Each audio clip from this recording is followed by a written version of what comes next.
Alright, we have our levels and our grid set up. The next thing we're going to do is create some walls. And to do this, I want to be in my level 1 working plan here.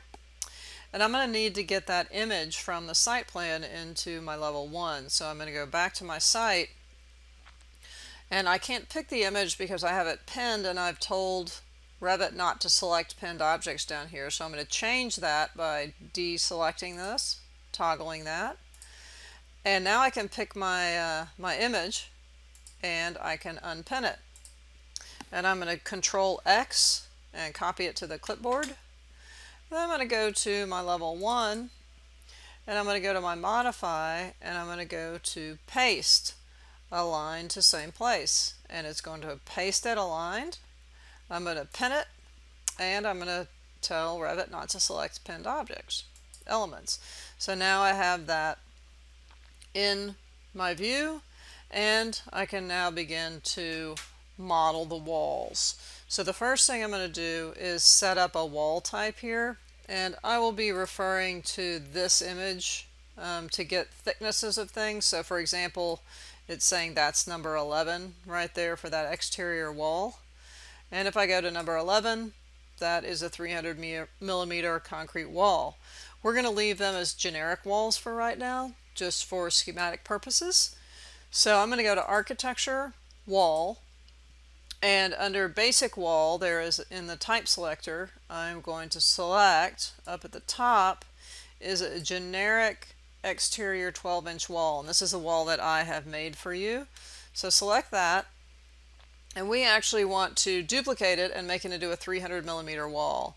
Our template was in Imperial and we're using metric, so some of the names may have some discrepancies, but we can fix that when we make the new wall. So I'm going to go to Edit Type here.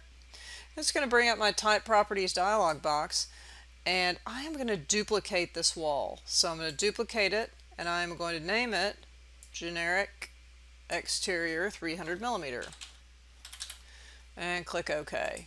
And then to change the size of it, which right now it's 304.8, we need to edit the structure.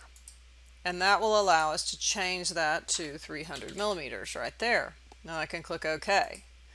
And I'll click OK.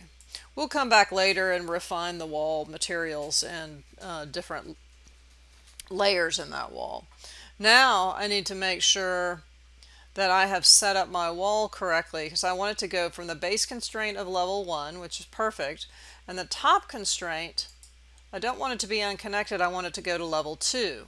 So we're basically setting the height of our wall using our levels.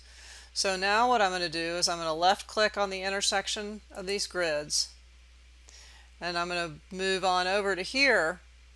And I actually have forgotten to put a grid in on this one. So let's go ahead and I'm going to left click here to stop that wall. And I'm going to place a grid along this line and along this line. So I have grids there to snap to. So Architecture, Grid.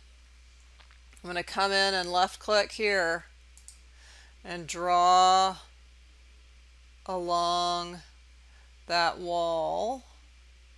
Right, until I get out there, and it will want to snap pretty closely to the center of that. And then I'm going to do the same thing here, left click kind of close to the center, and you can see how the angle is being pulled out for that wall, right? Like that right now it's at 41, and that looks pretty close to parallel. So I'm just going to left click there, and then I'm going to move in here and I'm going to pick that, and I'm going to use my arrow keys to move that into the center of the image of the wall. This one's pretty close already. Could move it over a little bit maybe. Alright, so now we have those. I'm going to come in and I'm going to pick this wall that I just made, and you can drag the walls by picking on this blue dot, and I want that blue dot to be at that intersection. Now I've made that wall and you can kind of see it there as a white wall, but I would prefer to be able to see it more clearly. So I'm going to go to my visibility graphics by typing VV, and I am going to select all by clicking on this all down here, and I'm going to override the cut pattern fill for everything that is in section by clicking on override and I'm going to change it to a color that I can really see. And I do like to do this when I'm working with a background. So now I can really see that I've made that wall. Now I can go in and create the rest of my walls. So if I go to wall, there, and I can just go and use my grid lines as the pick points. Now you want to draw right through the doors. We're going to add those later. So I'm going to go ahead and go to wall again, and you can go ahead and start to complete your walls.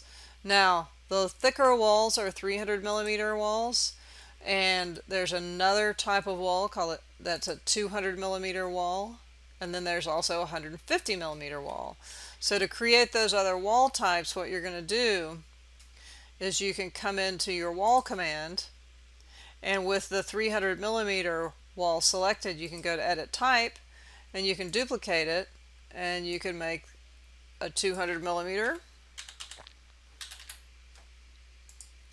Go to edit and change that to 200.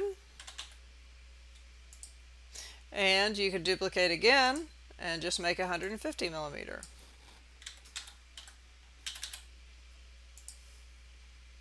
Edit that, and 150. Click OK, click OK, and now in the pull down you're going to have the option to pick those different wall types. So if I wanted a 200 meter wall, I could pick that and come in down here and draw a wall in, right? Now what I would typically do is, since we don't know the exact distance of that, I would pick the wall, and you can see that it's giving you a read off distance from the midpoint of that wall to the midpoint of that wall. I would come in and create, by clicking on that dimension, I would just say, all right, that's going to be 650. So make your dimensions, make the wall accommodate the image, but also make your dimensions something feasible. You don't want it to be, you don't want those dimensions to be really strange dimensions. So if I want to create a 300 millimeter wall here, I can always pick my 300 millimeter wall, right click, and go to create similar. And now I can click on this guy and pull it all the way down to here.